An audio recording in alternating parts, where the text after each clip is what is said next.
my name's Hansen.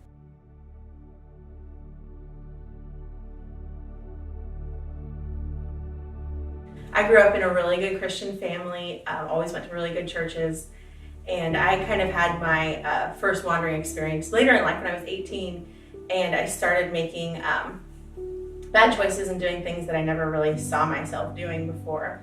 And there was one pivotal night, I remember I was talking to my mom, and I hadn't told her about the things that I'd been doing, but I knew that she knew, like moms do. And that night I just wanted to get them off my chest and to put it out there. And I remember I was crying and she was crying, and I just didn't want to break her heart by telling her about the path that I had been walking on.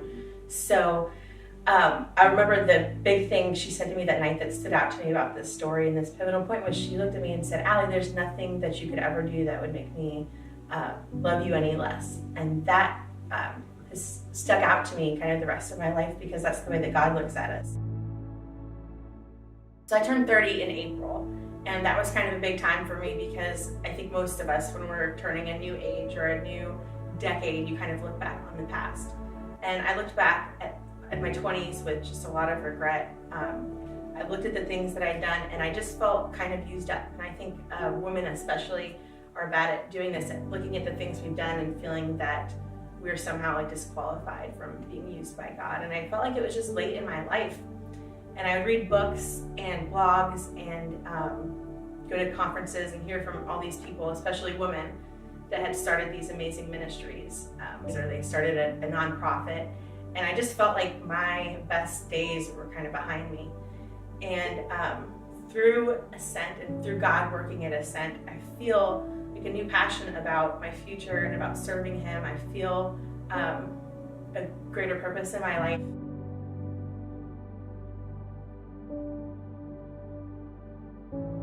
I know now that He has a plan for me, and He has a plan for you.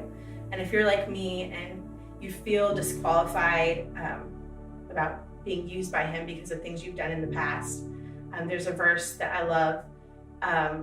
It says, "The God of all grace, after you've suffered a little while," and your suffering could be from bad things that have happened to you, or it could be like my suffering, which was consequences of decisions that I had brought upon myself. But it says, after you've suffered a little while, that He will restore you and He'll make you strong, firm, and steadfast.